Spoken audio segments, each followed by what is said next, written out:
talk about, but there have been geologists going back to the 1890s who've worked on one form or another of reconstructing the Puget Lobe, and especially in the southern part.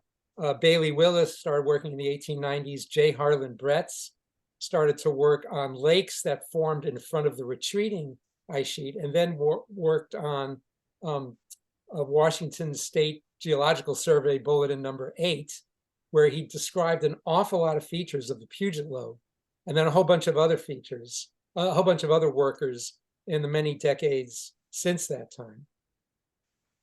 And also, there have been many, many more people who've worked on the stratigraphy, the sequence of glacial and non-glacial deposits that go back not just to the previous advance and retreat, but back actually to a couple of million years. Vashon is simply the name for the last glacial maximum. So a lot of people have worked on features from the last or previous events, both in the southern and central and northern lowland.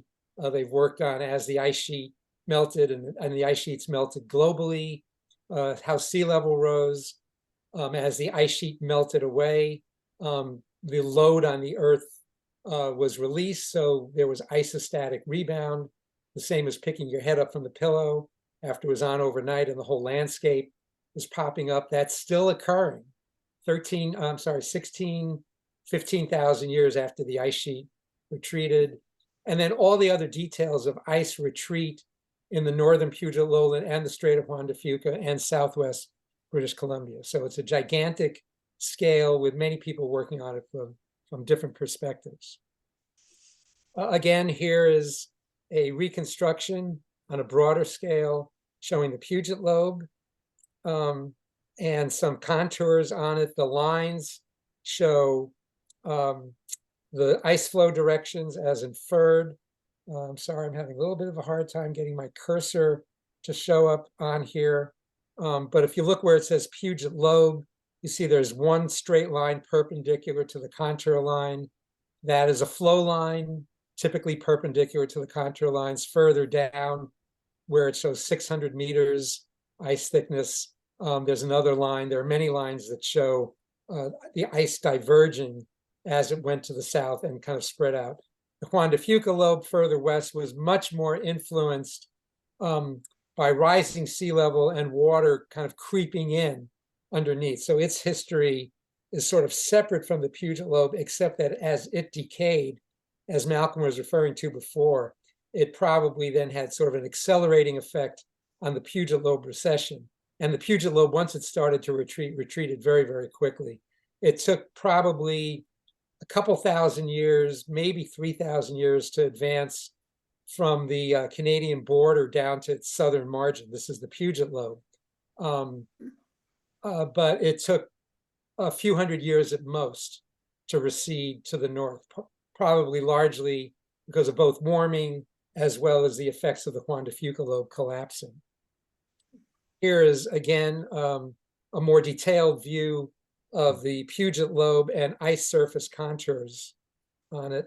Again, I'm sorry, I am having a hard time getting the cursor to show up. But if you look in the southeastern corner of the Puget Lobe, hopefully you can all see a little finger sticking out, pointing towards the southeast. And that is a little finger of the Puget Lobe going up the Carbon River Valley.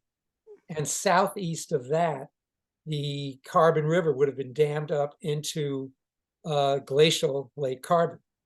And that'll be the focus of the second part of the talk. Again, I apologize. I am somehow unable to get the cursor to show up.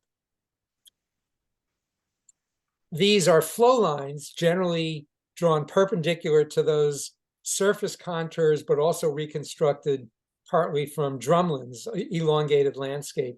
We saw some pictures of at the beginning that were formed subglacially.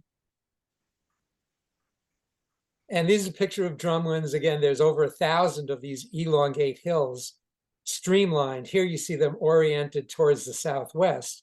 So this will be somewhere along the southwestern corner or quarter of the ice sheet. If we went to the southeastern corner, they would be oriented to the southeast.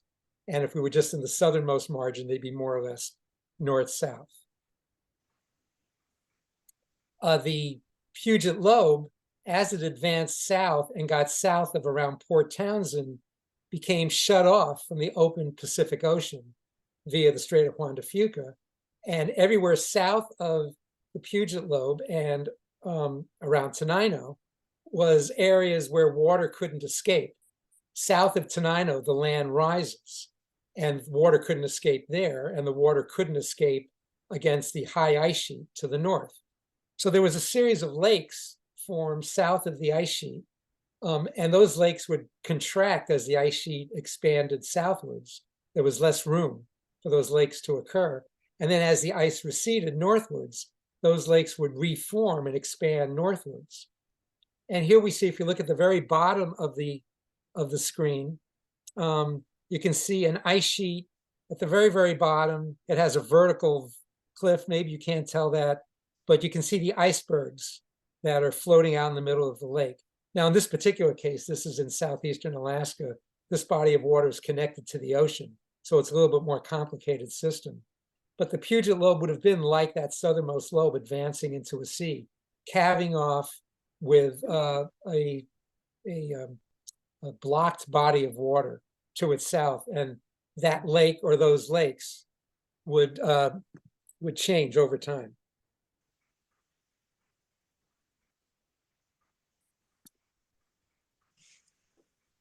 Okay, let's see. So here's a view of one of those, the front view of one of those ice sheets coming out into the water. You see it's highly crevassed. When ice sheets move onto water, they move more quickly because there's less friction than when they sit on land. And as they move onto water and move more quickly, they speed up and they pull themselves apart and crevasse. And they break off as icebergs. Not really too important for our particular story, but just so you get an idea of what the Puget Lobe would have been like in those places where there was a lake in front of it. Elsewhere, the Puget Lobe would have been advancing onto land where the topography was too high to collect water. And as that would happen, meltwater draining off the front of the ice sheet would deposit sand and gravel. Those rivers would go further away from the front of the ice and deposit finer material, silt and clay, in the more distant lakes. That silt and clay would settle out onto the lakes. And as the ice sheet would advance, the sand and gravel deposited right in front would gradually fill in the lake, and that sand and gravel would then be sitting on top of the silt. When the ice would eventually move over the sand and gravel, so just imagine the ice sheet advancing towards us, thereby covering up the sand and gravel, which in turn has covered up the lake sediments. The lake would deposit subglacial deposits of a couple of types we'll look at later on. And then as the ice would retreat, the sequence would reverse itself. And it was actually sort of asymmetric, but there's a typical sequence in the Puget Lowland that represents the ice advancing and then retreating. And here's an example of that. And again, I'm trying to move around my cursor. I think I did, it probably went way off my screen. So I did the thing I'm not supposed to do. There it is. Okay, great. Thank you, Pat. As the ice retreats, it leaves behind all kinds of features that were formed either underneath it or in front of it. The most important thing that we'll get to later on is that imagine the ice was in this valley where the cursor is, would have been one side of the valley. This might be the bedrock hills. There would have been an ice sheet in this valley, and then another valley side off to the side here, with ice filling up the middle of the valley. And in this case, the valley is would have had the Olympic Mountains on the west, the Cascades on the east, water draining off an ice sheet. And I'm trying to, by profile, show where the ice sheet would be. Water draining off it would transport sand and gravel, and that sand and gravel would be trapped within the gutter between the land and the ice, and be trapped as sand and gravel, and then water would drain out along that gutter. And this cane terrace would be left behind once the ice melts away. The ice used to be against the surface, but as it melts, it's leaving behind what used to be an ice contact and now an open surface. We're going to use these came terraces quite a bit.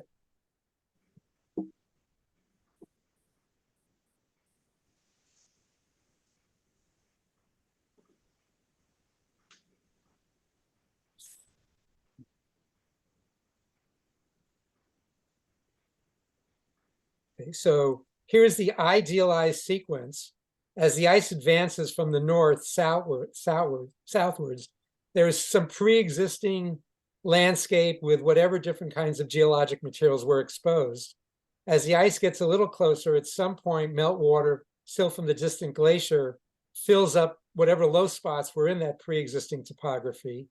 The far distant traveled silt and clay fills in those low spots. So these are the proglacial in front of the ice lake or lacustan sediments. So this is an advanced feature.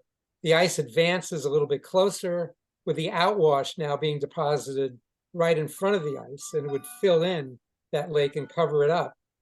When the ice advances right on top of a particular landscape, it's now depositing subglacial deposits, till and outwash meltwater deposits formed underneath the ice. So this is still as the ice advancing and covering it up. And then as the ice retreats, it deposits some deposits on top of the now uncovered landscape. It's not symmetrical. And as we'll see, as the ice melts, it melted, remember, much more quickly than it advanced. All that water, or much of that water, was trapped underneath the ice sheet, and under the high pressure of the weight of the ice, was funneled into just a few gigantic subglacial tunnels. When they're on a small scale, they're called tunnel valleys, but underneath the Puget ice sheet, there were maybe 4 or 5 of these across the width of the lowlands.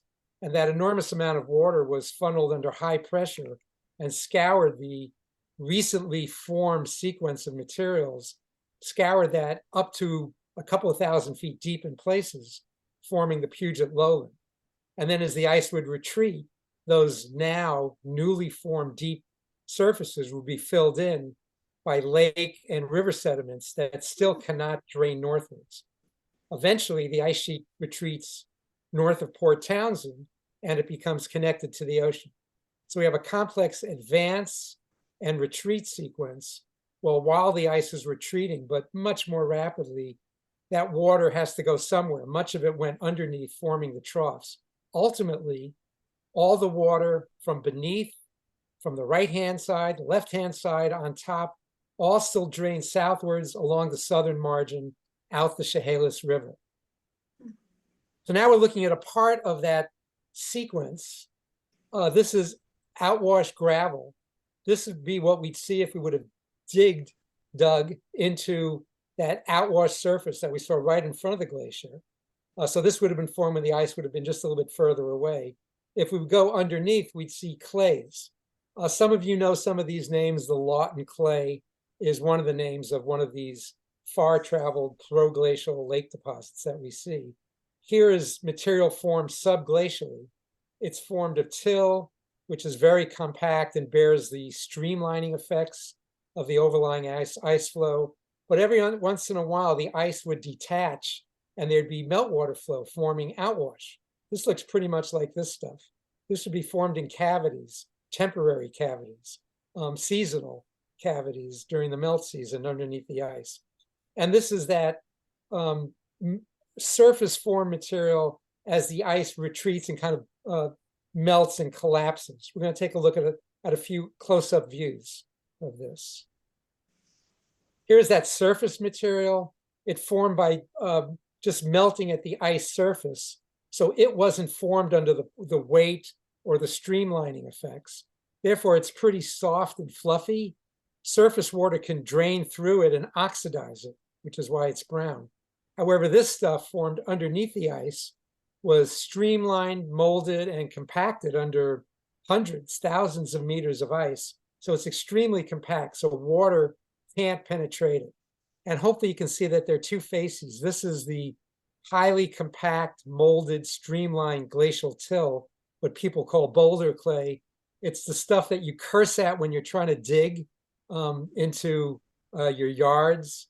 But subglacially, because the ice is actually the glacier is actually an ice water system, there is, whether it's a seasonal or other factors, would create, in some cases, small scale cavities, and water would drain into these cavities and then deposit sand and gravel. Just an even closer view that shows the till, well, the subglacial deposits are complex. Here's some water deposits, here's some till deposits. I'm technically a subglacial sedimentologist. I look at this stuff and try and reconstruct the physics and behavior of the glacier on top of it that was responsible for this. In addition to the details of all these sediments, and there's more, and I'll spare you those details, these deposits were also molded on the surface into those elongate drumlins that represent the flow lines of the ice. So this is a picture that we've seen before. These show the drumlins that were the molded streamlined forms of subglacially. Also, in general, again, they're perpendicular to the surface contour lines.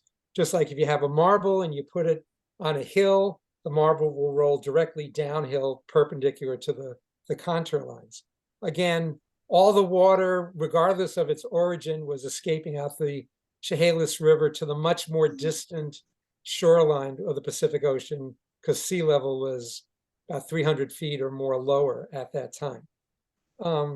Finally, these are the troughs, presently filled in with water, but these were where, as the ice was rapidly decaying, a very high proportion of the water drained through the ice and under high pressure formed not those tiny little cavities that we saw in the till, but gigantic subglacial tunnel valleys or canyons subglacially. And these were subglacial troughs or canyons formed. They just didn't happen to get eroded below modern day sea level. So these are Sammamish Valley, Puyallup, other valleys that we know. They really formed in no different a manner than these. They just didn't happen to get eroded far enough down to be drowned by modern sea level. But if sea level would rise 50 meters, part of this area would be black, part of this area would be black. This is Lake Washington. So all these long linear features are really a result of the same subglacial series of events. Okay, now we're going to shift towards when the ice was at its maximum and the very early stages, probably decades at the most, when it retreated just a teeny bit from here. And we're going to follow an outburst flood from Lake Carbon, dammed up. That was the dammed up version of the Carbon River here. So now for the main event, and another disclosure, I guess.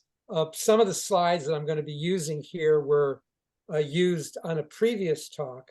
And while I was putting this talk together, I didn't realize that there was a voiceover on some of these. There was a recording made of me giving that talk. So for some of these, as soon as I go to the slide, there'll be recorded Barry pop up. In some cases, it'll be clipped either at the beginning or the end. For each one of these, I'm just going to let it play out, and then I'll add if I need to add to it. So just so you realize, it should sound fine. We tested this. But some of them will be a little out of sync with what you're seeing. I'll fill in as needed. Good morning. Today we'll be looking at a glacial outburst flood, as well as a subsequent debris flow that occurred along the southeastern and southern margin of the Puget ice lobe, located in western Washington state. This occurred at and right after its maximum at about 16,000 years ago. This work has been done by Pat Pringle on the left, on the right, as well as several undergraduate students over the last several years. Here we see the location of glacial Lake Carbon and its subsequent pathway. Turns out the Mima Mounds were along this pathway, and we'll get to that at the very end of the talk. And just, I should say, the Mima Mound story is really incidental to the main work we were doing, but an interesting side note. And the flood pathway eventually went out to the west, down the Chehalis River Valley, out to the Pacific Ocean.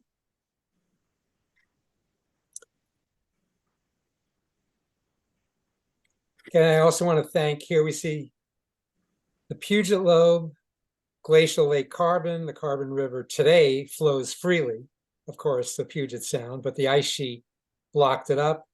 And this is just a little bit of the Puget Lobe for reference, but the ice sheet was everywhere. We don't see the lake. And then this is the pathway, the collective pathway of a flood that also became a big debris flow. And also we want to thank our students, Zoe Futarnik, Matt Hahn, Brittany Parker, Sandra Tanji, my students over several years. And Pat had a student, Isaac Pope. They all played a key role in mapping out the deposits, looking at the sedimentology of the deposits across this very big area and helping to put together the pieces of this puzzle. The extent of the ice is shown in dotted yellow portions on the left, and ice flow patterns are superimposed on the reconstruction of the ice sheet in this cartoon. Mount Rainier is in the southeastern part of the map, with the Carbon River and the Puyallup River draining northwestwards from the mountain. And it shows how those, as well as all the other drainages, were blocked along either the east or west side of the Puget Lobe, and ultimately all of the drainage out towards the west. The ice flow lines also help remind me to tell you that the debris, either till, outwash, or other deposits formed by the ice lobe, derived from the North Cascades and British Columbia. And these are primarily metamorphics and coarse-grained intrusives, and that'll be important in our story later on.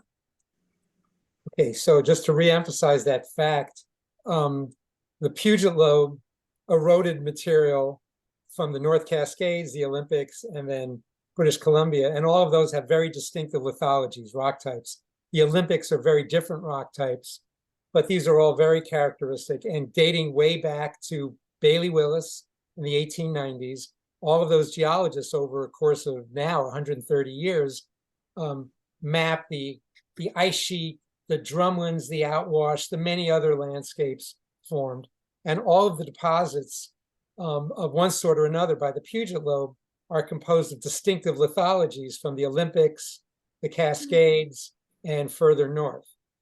And as we're going to see, one of the sort of the key thing that happened was that in a couple of different ways, we recognized that there were all of these other deposits in this very narrow band down here that didn't correspond to that lithology.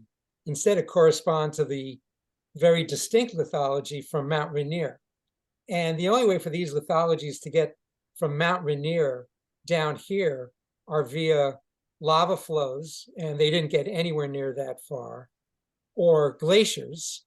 And the furthest that glaciers got from Mount Rainier was down these valleys, but not far enough to get anywhere near into the Puget lowland here.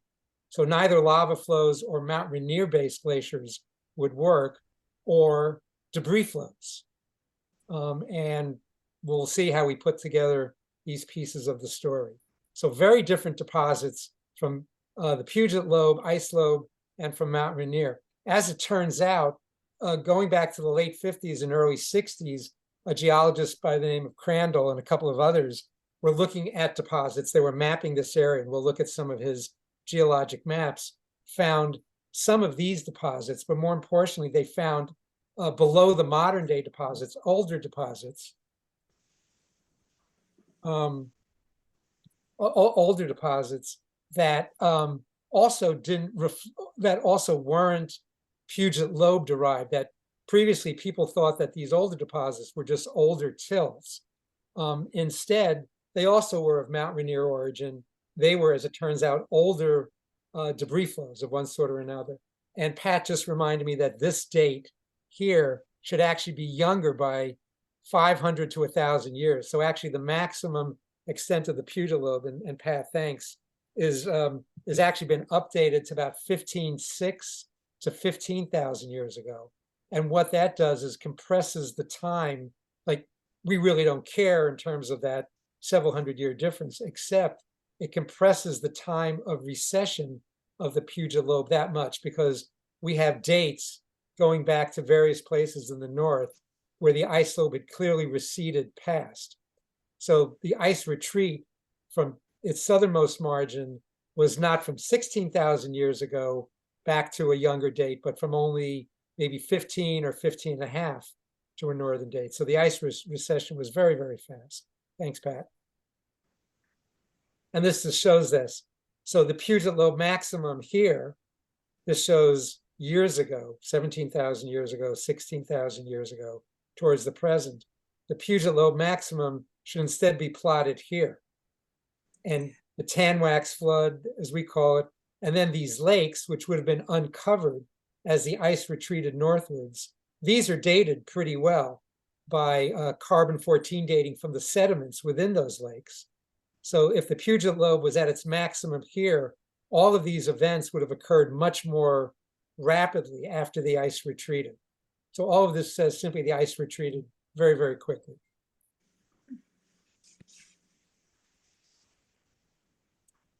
As the ice retreated, because it retreated so quickly, it didn't have a time to build up a moraine. Many of you are aware that glacial moraines are formed, that as the ice sits at a position for decades or hundreds, or maybe even thousands of years, every summer as the ice melts a little bit, sediment is released from the glacier and piles up along that stable margin.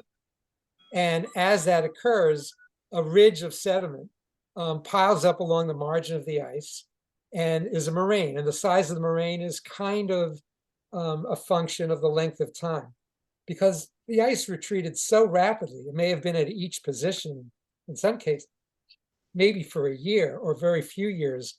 Very few moraines were formed, except really just at the margin where the ice was there probably for just a few hundred years.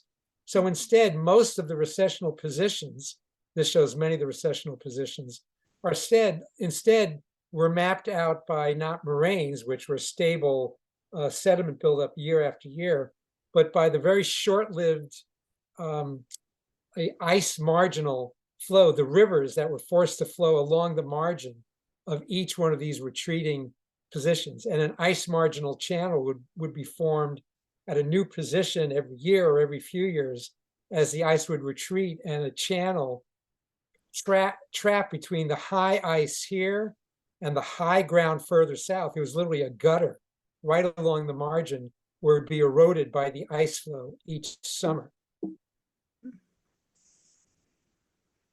And here's one well-known, the Nally Valley. Here's high ground to the south, high ground to the north, and the ice at this point would have been north or to the left. The ice previously would have been at some position here. And then as it retreated after 1 year or very few years here, all the meltwater from the eastern side, from the surface, from underneath the ice would have been channeled into this meltwater channel. It couldn't go south because this topography is higher. It couldn't go north because the ice was high. So this would have been literally like a gutter, with the center of the valley being the low point, and water would have been funneled and drained out to the right or the west. And there are many, many of these ice marginal channels going all the way just about to the southernmost margin. This is a map that's part of a 1963 USGS professional paper, and it shows the location of what are mapped as lacustrine silts in the Carbon Valley. Mount Rainier would be towards the southeast, and the open Puget lowland towards the northwest, just off the map. And this is an early indication that there was some ponding at that time. The ice at the ice maximum would have been right here. So unlike today, Carbon River can't escape, and it backed up. And don't worry about which color represents the lake sediments. This map was completed in '63. Since then, we've expanded the distribution of the lake sediments and therefore the size of the lake a little bit. But what's important was there was an ice dammed lake. When the ice moved back from this position and then moved back and then moved back, the lake had a little bit of room to escape. It had a little bit more room to escape as the ice retreated and gave more leeway. And the ice would have escaped southwestwards, ultimately along the southern margin of the ice, ultimately out the Chehalis River.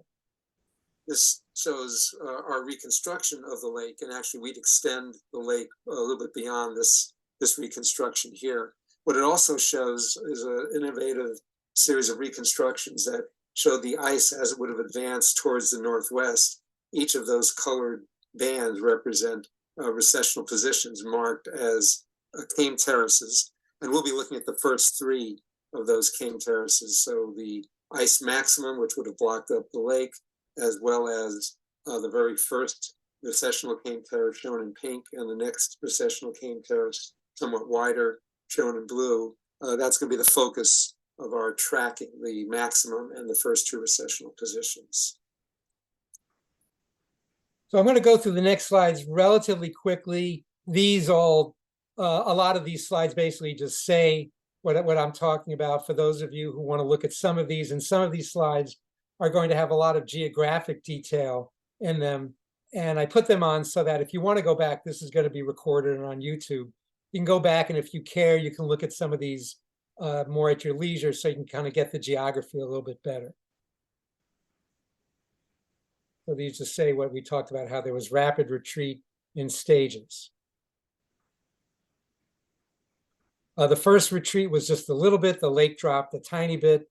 The next retreat was a little bit more. There was more space for the lake to be released, and a much bigger drop of the lake. And this is where we think most of the water volume was escaped during that second retreat. This shows the first recessional position, that first relatively skinny came terrace. And the lake would have expanded a little bit as the ice would have backed off towards the north. And you can see the flood pathway tracking towards the southwest. Another thing to note is the drumlinoid topography. For example, you see it well marked around the word Puyallup or State Route 512. And as these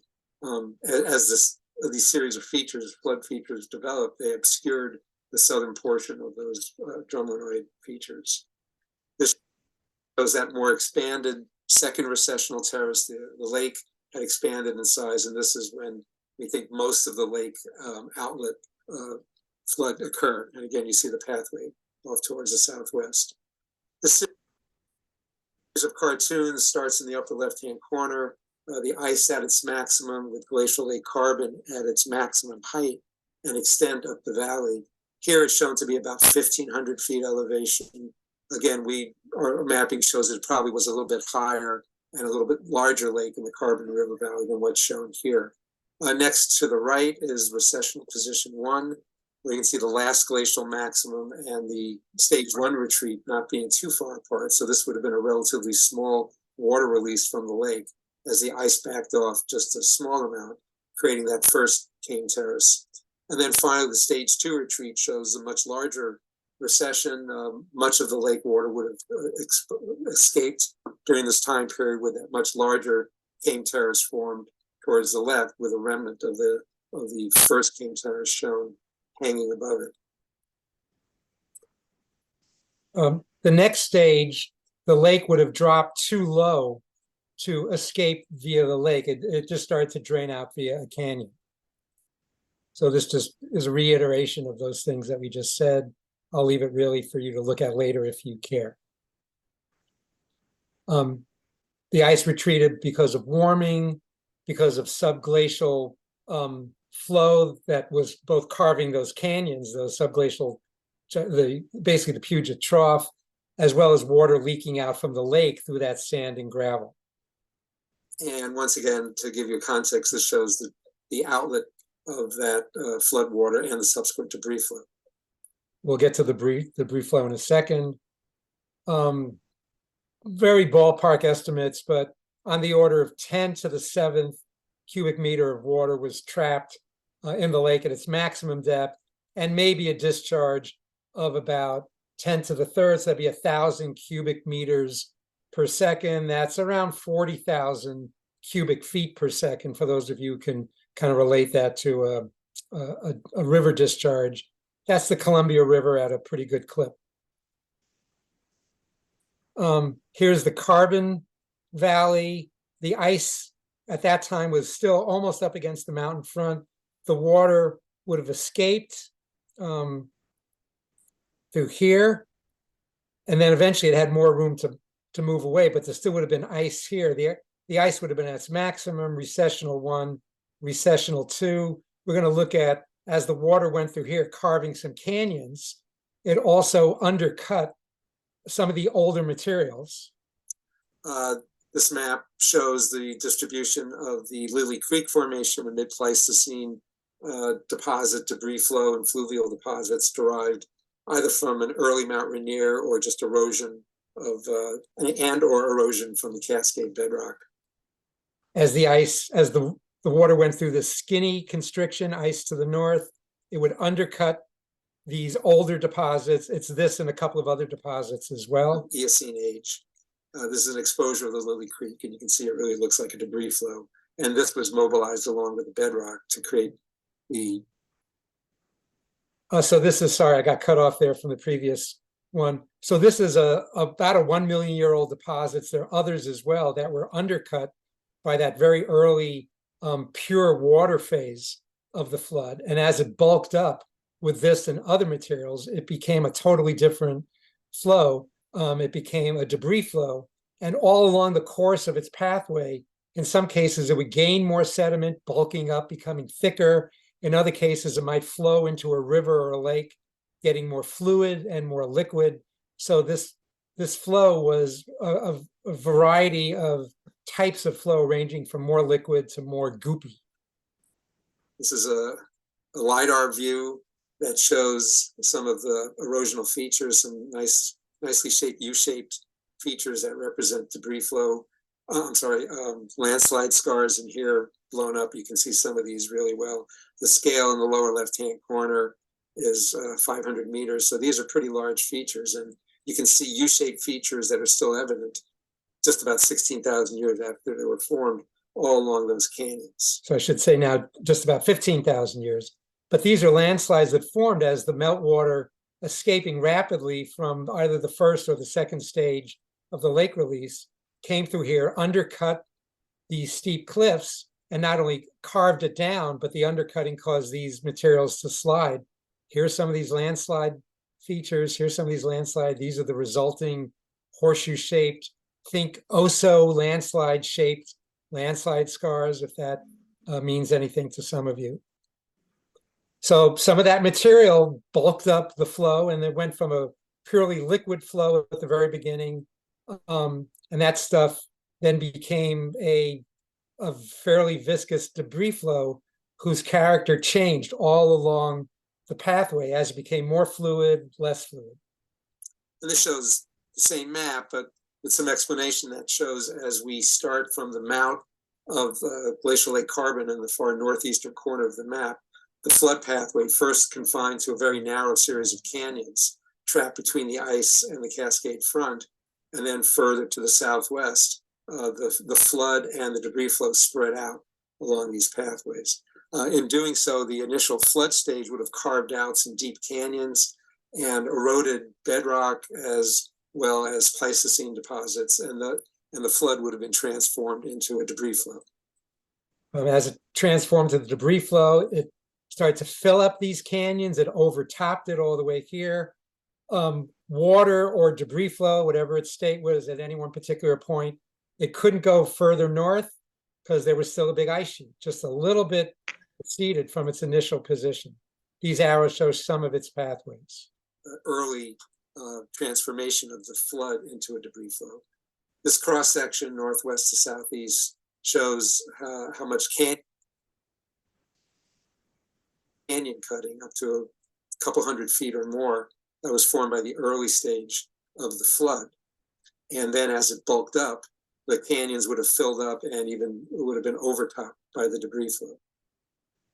Some of you know this area, LeGrand. If you take Highway 7 towards Mount Rainier, the very lower part of the debris flow was right at the bend in Highway 7 as you hang a left and go into the canyon right above the dam, the Alder Dam.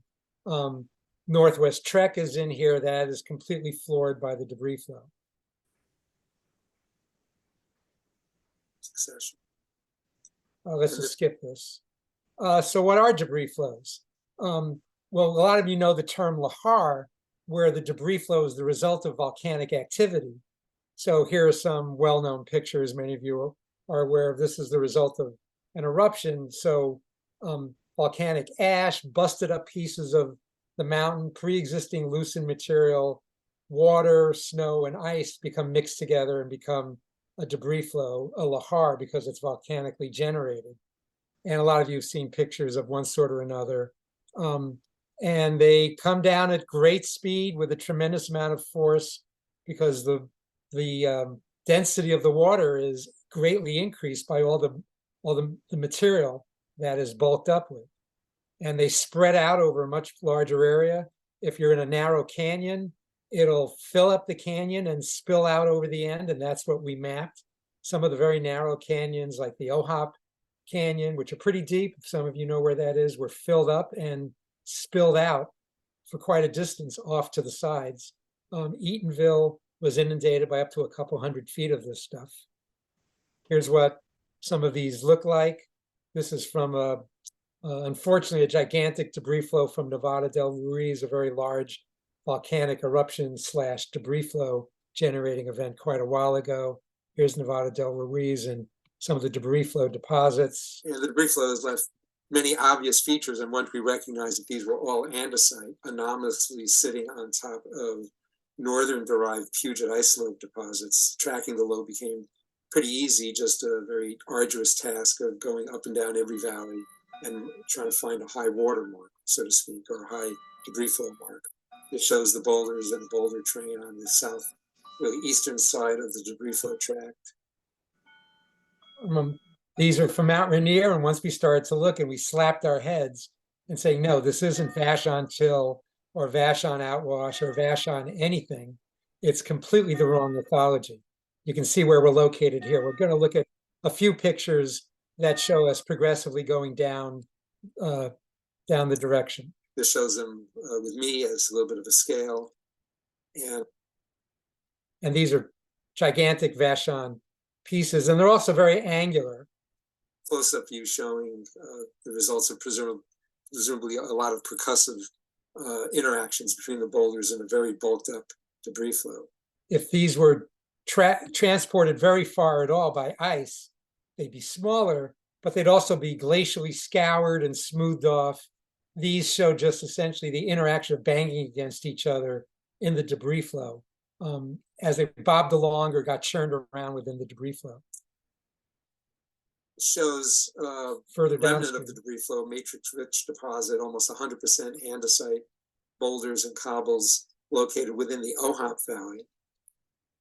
So these are plastered along the side of the Ohop Valley, which means the Ohop Valley had to first have been deeply eroded by the early initial pure water phase of the flood. And then it was filled in as the later part bulked up and not only filled up the valley, but also overtopped the valley by a considerable amount. And this is Zoe's work. This shows a close-up view where some of that debris flow material filled in the bottom of the valley, overtopping pre-existing river sediments that had been formed along the bottom of the valley. Also, probably some ash that coincidentally had popped out of Mount Rainier or St. Helens. Here's just a view. Here's the main zone of landslides. This just shows once it bulked up so much, it spread out. We call it the Tanwax flood because the Tanwax River Valley was the northernmost extent of this. Very careful work by Zoe and other students shows that when you get just north of this line, there's no longer any andesite boulders. And that's because there was ice at the time. So the debris flow couldn't get any further north. And this shows some of the complicated pathways as far as Tenino. It couldn't go out the Nisqually River because there was no Nisqually River. It was covered over by the ice. So at this point, it had to go over whatever high ground there was, which wasn't enough to hold back the very thick debris flow. And it went to the Deschutes River, ultimately over I-5, and then out into the Chehalis River off the map. Some of the watery phases created mega ripples. This may sound very familiar to you Brett's enthusiasts. The ice, even though we're looking at it like this, the flow would have been from right to left or towards the west. Towards the west is to the right. I should have reversed the polarity of this, but downstream is to the right. And these are about 3, 4, 5 meters high. So these are gigantic ripples, mega ripples. In some places, we have marks of the water, the early water flood stage. These mega ripples are 3 to 5 meters high. The southwest downstream is towards the right. So downstream is to the right. I'm very thoughtful here. This shows the mega ripples, so the scale of this topography here. Pat always took pictures of me as if I was very thoughtful. Thank you. And a little bit obscure, but in the lower center part of the photograph in the valley, you can see some mega ripples running nearly in and out of the picture, nearly towards us. And they're quite impressive, and they represent the surface view of the mega ripples that we just looked at in side view. Yeah, it's not a great view, but they're running like this. In this view, the flood would have been coming from the upper right-hand corner from the northeast. And this is the point at which the debris flow spread out, no longer confined just to the narrow canyon of Ohak Valley, but it spread out. And the northern margin would have been right about at the word Tanwax, where the southern margin of the slightly retreated Puget Lobe would have sat, while the debris flow would have come down this pathway and spread out. So the next few slides I want to go through quickly. It reiterates what I just said. And again, this will help if you want to go back later on to help keep track of things. Little details.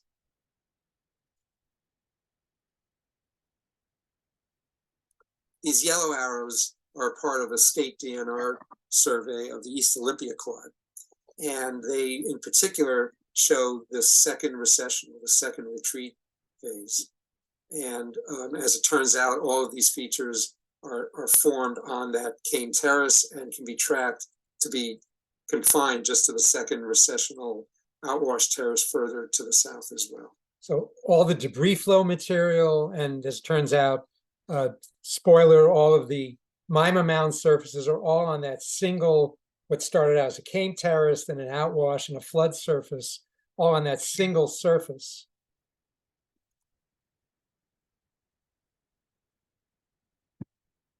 A little further downstream, we see how people have utilized these boulders in a lot of construction purposes. They cleared them from fields and then collected them into places for decorative or other purposes. Okay, I'll try and get through This this is what we call quickly. Stonehenge, looking towards Mount Rainier. You can see in the foreground a little bit of a dark picture, but you can see how people have piled up these andesitic boulders into a kind of a mini Stonehenge. So these are sitting with a little bit of the debris flow material underneath on top of Vashon, till, and outwash. And my predecessor, UPS, Norm Anderson, from the same family that Anderson Island is named after, drove by this site scores, probably hundreds of times. And finally, one time stopped and got out and says, that's not Vashon northern derived material. That's from Mount Rainier. What's going on? And Pat, me, and Norm put our different dots together from different parts of this whole area and started to put the story Further together. downstream, we see in Tenino, which is close to the Mima Mound tracks, again, how people have cleared them out. The road surface in the field, especially the road surface, I should say, is the surface of the debris flow. So people have cleared them out all along this trackway. So once we recognize that these were andesites and not part of the Puget Lobe debris, we realize these are pretty easy to track. Now, as it turns out, all of the Mima Mound tracks in this region all lie on that single second recessional outwash terrace, which can be traced upstream to those Cane Terraces. So this shows that it turns out the Mima Mounds were formed. We're not coming up with an origin of the Mima Mounds, simply that they're all composed of this debris flow material, all formed sometime, probably very soon after that debris flow surface was formed, because the ice would continue to retreat.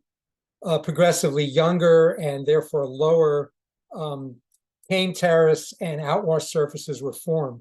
So we've been able to constrain the material and the timing to this very narrow surface, both in time and space. The view of maybe the best known Mima Mound track. This is a state preserve, and just beautiful exposure. And when we look at the Mima Mounds, we weren't able to look at them within this preserved area, but there are plenty of other tracks around. Plus, we were able to look at a couple of exposures on the southern edge of this tract, just off of the preserve.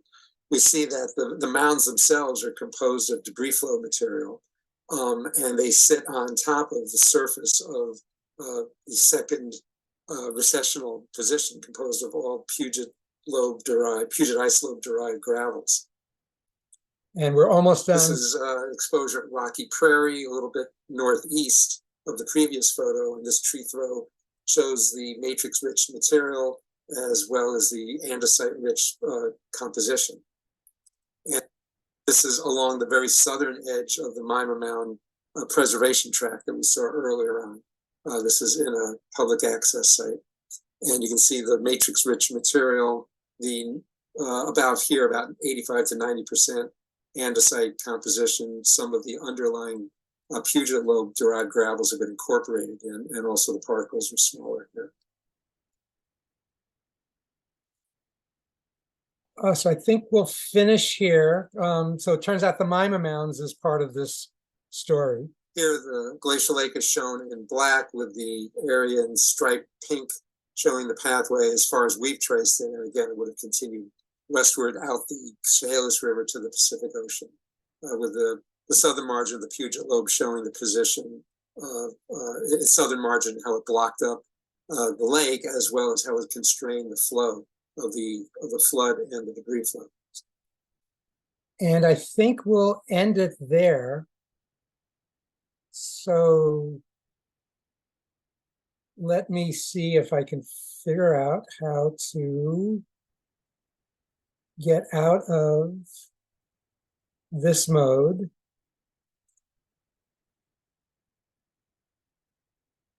Let's see. So I'm trying to get back to the screen. Can you just go to the share and just, it should let you stop sharing your screen. Yeah, that's what I'm trying to get to. And I think I'm going to go somewhere. I think I'm going to get further and further afield at this point. Look at the top of your screen. Look at the top of your screen, that green bar. Right, that's what I'm trying to find. For some reason, that's not showing up. Let's see, Pat is giving me some instructions. Right, I'm trying to find that green bar. So here's what I'm going to do. I'm going to get out of Zoom and then join it again. That's probably the quickest way to do it. That probably works quick. Okay. Yeah, that'll do it. Scuttle your I want to thank whether Barry's connected or not connected. You're still connected right now. Okay. I want to thank you for that talk. It's I learned that this kind of field geology is quite a puzzle to put together. It's amazing the kind of work that you and your students have done to piece this together and figure out how the water flows worked around the retreat of the very southern tip of the Puget lobe. I'm trying to just get back to. And once we get rid of Barry's computer screen, one way or another, We're trying to find. we'll start. Actually, We're getting close. There's a question about when would the recording be posted, and Dale is going to send out an email. The recording, which I missed the first couple minutes, but the most of the recording is going to go onto a cloud site that Dale Lehman manages, and he'll make it available to everybody. Okay, I think we're back. Okay. Yeah. I was randomly pushing buttons, and for some reason that didn't work very efficiently. But my daughter pushed the right things. And also, Pat has been kind of giving me a few suggestions throughout the talk. And again, thank you very much, Pat, as always. And he also reminded me to mention Ken Tabbitt's finding that the mounds are elongate. He's at Evergreen State, that the mounds themselves are elongate, which is another part of the puzzle of the Mima mound origin, which we're not directly talking about, but at least we've added a little bit to the confusion, possibly. So first of all, I want to thank everyone for your indulgence. I know this went a little bit longer, but there was a lot to talk about, and I'm happy to answer any questions for as long as any of you have some sort of stamina for. So please fire away.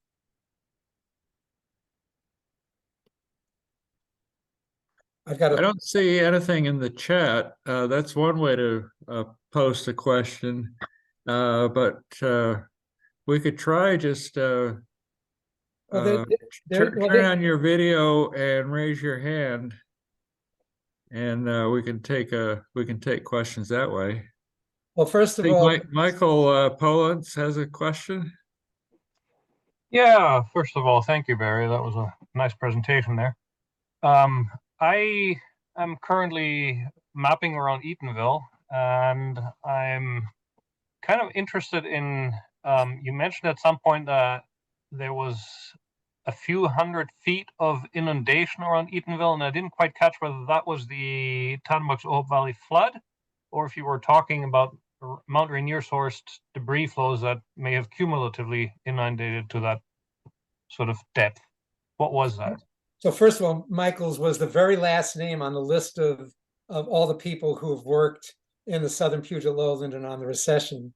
So actually, this is something we should talk about separately, because it seems as if, and again, the Ohop Valley is just upstream from Eatonville, kind of northeast. And you saw from the features that we saw that the debris flow had filled in the Ohop Valley all the way to the top and spilled out, mostly to the north towards the Tanwax area. And Zoe, who was working in that area, found what looked just like the debris flow material, that is the Tanwax debris flow material, on a hill. And it's best for me just to show you on a map where it is, but on the side of town, up to, gosh, maybe it's about 100 feet or more above town. So I mean, I'm going to be off a little bit on the actual elevation, but we kept going up there saying, no, it couldn't be that high, because this was beyond the mouth of the Ohop Valley, so it would have had a chance to spread out some more. And I know Pat and I were there also, and we sort of left it a little uncertain, but we think, I mean, if we were to find that just somewhere in the middle of the main tract of the Tanwax debris flow, we would have said, fine, this belongs here. It's part of everything else, because it seemed a little bit higher than we thought. This would be on the, I guess, the north or northwest side of town, if I'm getting things correct. We're a little uncertain about whether that's from this event or some lag from God knows what event from before, because it was really just boulders. There was no matrix left, of course. Yeah, Barry, the questions are piling up. Yeah, so I can see them in I can see them in the chat. So okay. I'll just go through them as I go by. Sure.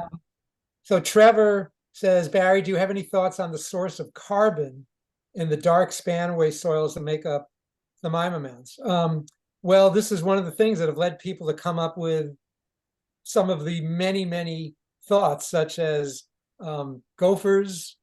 Of course, gophers didn't make it this far north. There's no organic material, bones of any sort that would directly connect to gophers. So I'm going to stay away from that, because the answer that's probably developed subsequent to, well, not probably, that did develop subsequent to the debris flow material being formed. Whether it formed subsequent to the Mima mound derived from that debris flow material, that's another story. I don't want to touch it. Another question from some guy named Bert Clothier. What is the test and how much of the grade is it? Well, Bert's a former student. And he asked way more than just that. So hi, Bert, how you doing? Very funny. For you, you're not going to pass no matter what you do. So, it's just out of your hands. I'm sorry. Great to see you. Really great to see you. Thanks for joining No. in. Richard Firth is looking for a short description of how the Mima Mounds were formed. To be continued. Again, Yeah, I don't we- think it's not a short description, is it? well, we don't know. We don't know what their origin is, but we do know that they all formed on that same material. Uh-huh. They formed after the deposition of that surface. We know that they didn't form on any other surface because there are several successive surfaces that were lower and younger. Of course, none of those other surfaces had debris flow material. Yeah. So was it a very narrow window of time, or was it simply that material had to be there for whatever happened for the Mima mounds to form? Some of you, I'm sure, are aware of the many hypotheses. One that seems intriguing is that there was just the right timing for an earthquake to occur, and especially with us identifying that debris flow material, which would have been still pretty sloppy soon after its deposition, would have sloshed, and with the earthquake waves kind of going back and forth in that basin, hitting the bedrock walls on one side and then bouncing back and forth, that the Mima mounds are somehow sort of an interference pattern.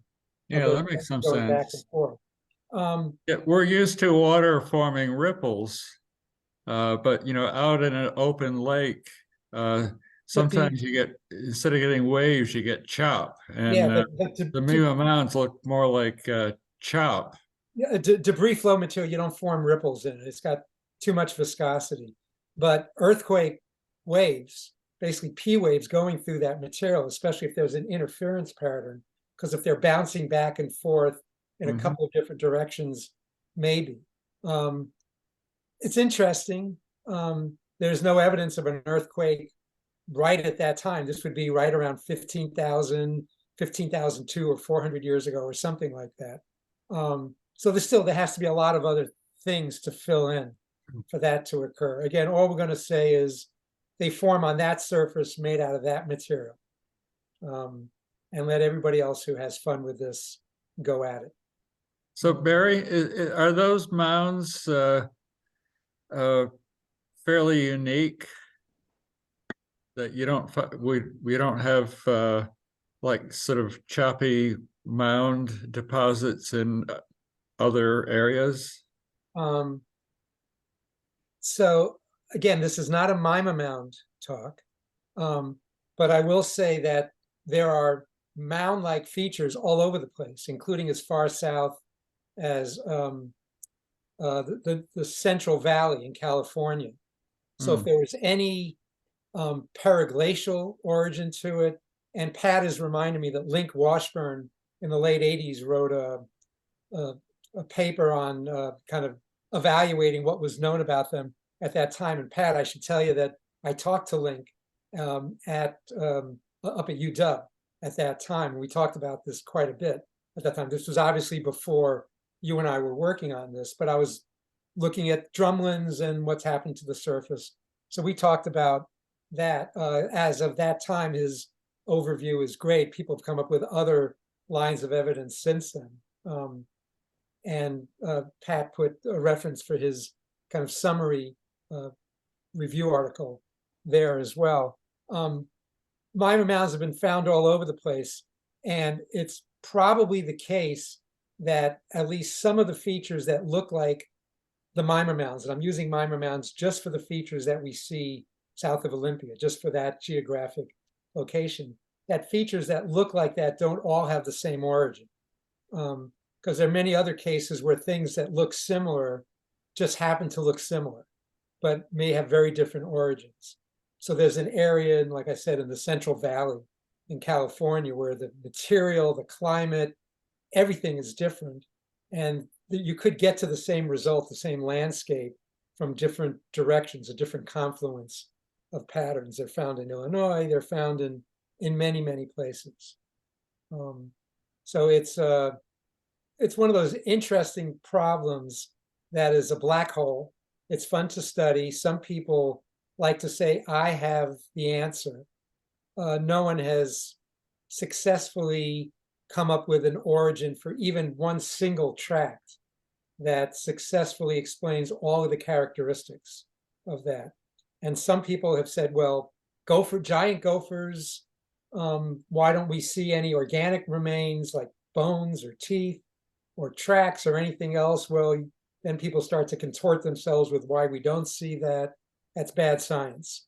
You don't come to a conclusion and then try and backward track about why you don't see the evidence that you expect to see. So that's why I stay out of it, and simply say, whoever wants to go at it, we've given you a little bit, one more constraint, that here's the material, at least locally, that these features have been formed on.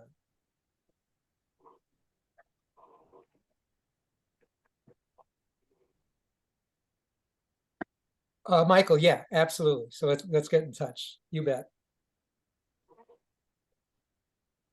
Keith says Mima Mounds has been designated as a national natural landmark, one of several related to Washington geologic features, many of which are of Ice Age floods origin, right?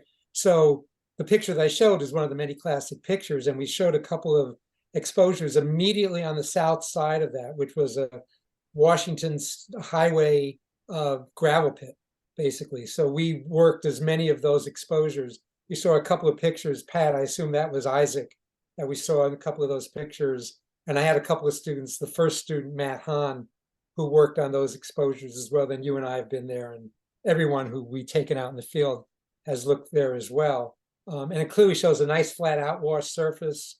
And then the mounds with a topographic expression of the mounds on top, with the entire topographic expression of the mound with the mudflow material. Right, the education pit. So that was a picture of. So Barry, I do have a serious question. Okay.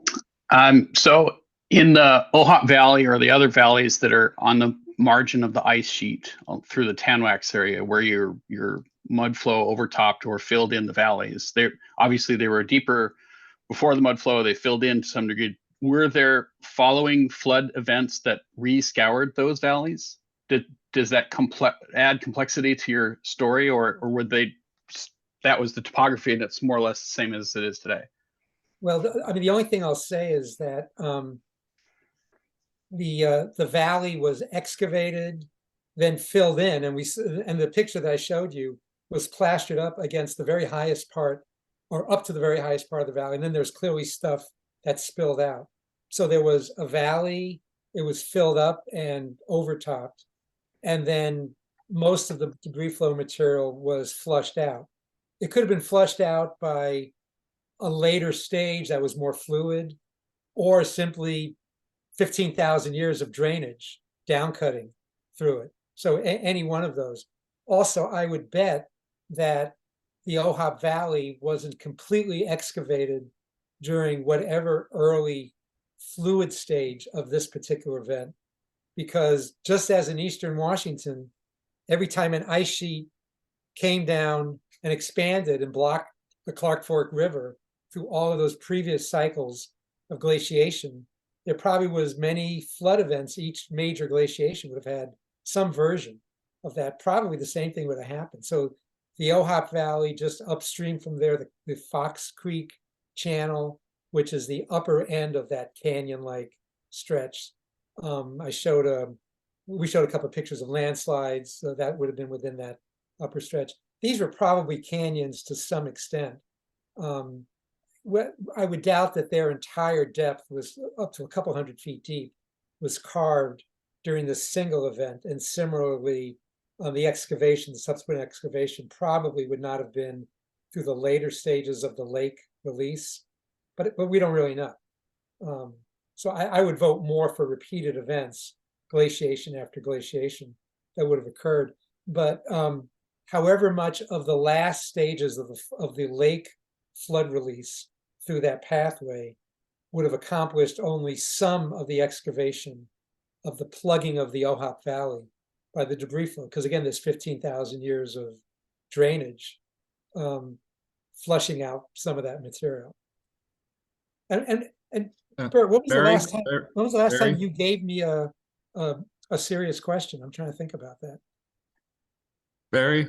Yeah. It's approaching 8:30, so maybe we can take one more question and then we're gonna have to close our meeting. Sure.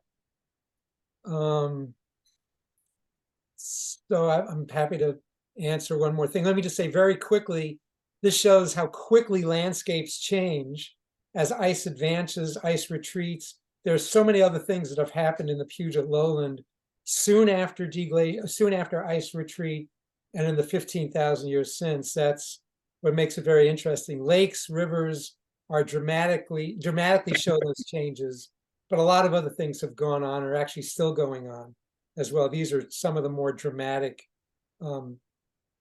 manifestations of those changes. Mhm. Yeah, it's a bit, I think, the history of glaciations, the big glaciations of the last 1 million years, they all tend to build gradually and disintegrate and completely disintegrate fairly quickly. And, they don't take a lot of time to pass go. They just, once a major ice sheet starts to decay, the last 10 glaciations in the Pleistocene have all disintegrated quickly and thoroughly, and that seems to be a trait. And I think that what we're seeing in even the Northwest and Puget Sound, there's a breakdown that once it starts, there's a lot of non-reversing events that lead to a collapse. Yeah, and again, we've had discussion. I wouldn't call it a collapse. It's just how glaciers work, and it's largely orbital cycle driven. There's one series of patterns in the last 800,000 years. Those orbital patterns looked a little different in the previous 1 to 1.2 million years. So if we look at the last couple of million years, there's sort of two groupings, but in general, they take 70, 80, 100,000 years to build up, and then over 4 to 6, 8,000 years at the most, they decay fairly rapidly, and then they start to build up again. So we've already been in the last 4 to 5,000 years, we were at the very beginning of the next long buildup of decay, and global warming has sort of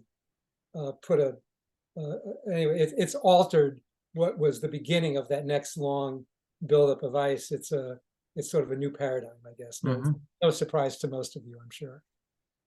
Well, I really, again, want to thank you for this talk tonight, and we learned a lot of detail, but we learned a lot about Puget Sound, and as the Puget Lobe group, we've not had that many great overviews of what's happened locally for us. So I want to thank you and hope we can all give you a big hand.